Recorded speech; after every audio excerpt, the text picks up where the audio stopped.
Les écosystèmes forestiers jouent un rôle essentiel et bien connu grâce aux nombreux biens et services qu'ils procurent à la communauté. Malgré ces avantages très bien connus de tous, nos forêts sont soumises à de fortes pressions anthropiques en raison de la démographie accentuée et qui progressivement réduisent considérablement nos superficies forestières. C'est ce qui justifie l'intervention depuis 2018 de l'ONG Benin Environment and Education Society, spécialisée dans la conservation et la protection des écosystèmes forestiers et de l'environnement autour de l'aire et territoire du patrimoine autochtone et communautaire APAC de Kouvisou dans la commune de Kétou. Le coordonnateur de zone rappelle ici quelques actions menées par l'ONG. Cette forêt sur laquelle nous avions commencé par travailler depuis 2018 jusqu'à aujourd'hui. Il y a quand même encore des menaces sur cette forêt-là. Et nous sommes en train de vouloir et organiser d'autres activités de conservation pour restaurer des parties dégradées à l'intérieur de cette forêt. Donc, c'est ce qui nous a amenés ici et ensemble avec les autorités locales, nous sommes en train de réfléchir dans le sens d'aller à la conservation et à la préservation des ressources de cette forêt.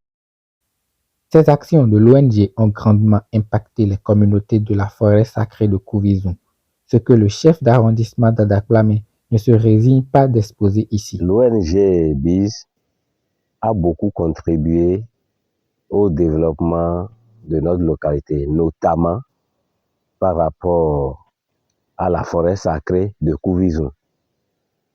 La première action que l'ONG BIS a menée, qui est vraiment louable, est que la forêt sacrée de Kouvisou est entre, disons, 2 ou 3 villages et on ne s'entendait pas. Donc il y a cette querelle qui est entre les villages et l'ONG BIS a œuvré pour que tous ces riverains soient impliqués pour sauvegarder cette forêt. Il faut reconnaître que, malgré ces nombreuses actions de conservation, force est de constater l'accentuation de la pression anthropique sur cette forêt à travers la destruction de la forêt au profit des agglomérations des terres agricoles. Ce qui amène l'ONG à organiser ce 8 février 2023 une séance de concertation et d'échange avec les communautés locales dans le cadre du renforcement des stratégies de conservation et de protection de la forêt sacrée de Kouvisou. Nous sommes dans la plus grande forêt sacrée du sud Bénin, c'est la forêt sacrée de Adapam et Kouvisou Ewe, qui fait près de 740 hectares. Malheureusement, ces derniers temps, on a remarqué des colonisations des populations pour l'agriculture et aussi des coupes illicites, surtout pour la carbonisation. Donc, il fallait revenir ici aujourd'hui et rassembler toutes les parties prenantes qui ont contribué à la rédaction du plan d'aménagement et de gestion de cette forêt pour leur dire d'arrêter ce genre de fait parce que nous sommes à une époque où les forêts sont de plus en plus importantes pour garder le carbone atmosphérique et pour aussi rendre des services écosystémiques.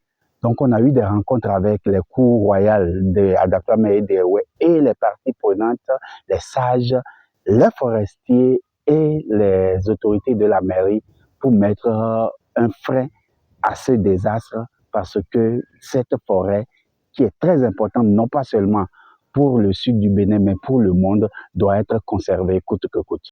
Il a s'agi, au cours de cette séance, de rappeler aux participants les actions passées menées au niveau de la forêt, de présenter aux acteurs les différentes actions prévues pour une meilleure conservation et valorisation de la forêt, de discuter avec les acteurs sur la mise en place d'un accord cadre d'engagement lié à la gestion et la sécurisation foncière de la forêt et enfin de rappeler aux acteurs leurs différents rôles pour mieux conserver et valoriser la dite forêt.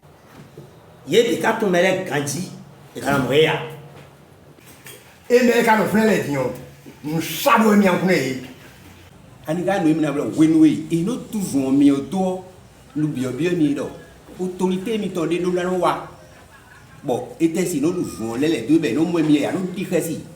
Mais nous filons si, donc on y est quoi. Le ko bu mo mi ri jide o da sino wa yi. Ona mo mere lo ma so izun me de wo. Mi o ya pe bo ru si. Mi a lo mo si. Ke bo o do ke mi boni to yin po. Indo eta tanto ya. O ya bone o le da ibe ka o do bo ndo mo eni ole o do. Konto fore o to me on. Ina agbo de wo mi na vo fiene le reboiser kaka le do. Il faut noter la présence remarquable du chef de l'inspection forestière de Lomé Plateau à cette séance de sensibilisation. Ici, il s'agit d'une forêt sacrée, mais qui aujourd'hui, avec la pression anthropique, est menacée. Voilà, la population est en train d'empiéter beaucoup sur la forêt, ce qui n'est pas intéressant. Et nous remercions beaucoup l'ONG qui a pu mobiliser un peu de ressources pour venir au secours de la forêt à travers des actions concrètes de conservation, ensemble avec la population riveraine de la forêt.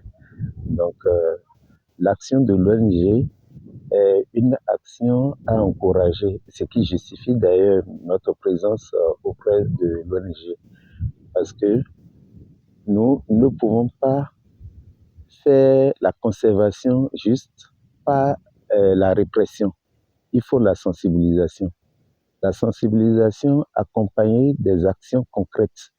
Ce que l'ONG est en train de faire à travers la mobilisation des ressources pour accompagner les populations riveraines à exercer moins de pression sur la forêt sacrée dont il est question. Et c'est une forêt sacrée qui regorge d'assez de diversité biologique. Diversité biologique sur le plan animal que sur le plan touristique. Donc, je pense que l'action de l'ONG est à encourager. Nous devons tout faire, comme c'est discuté avec la population tout à l'heure, multiplier notre présence à travers la forêt à titre dissuasif, juste pour appuyer les actions de l'ONG et encourager la population riveraine à considérer que c'est leur patrimoine, c'est un patrimoine national, un patrimoine international qui mérite d'être protégé. À l'issue de la séance d'échange et d'explication, des résolutions ont été prises par les sages et notables pour une meilleure conservation et protection de la dite forêt. Les participants se sont dit prêts à contribuer davantage à la conservation et à la protection de ce patrimoine naturel important.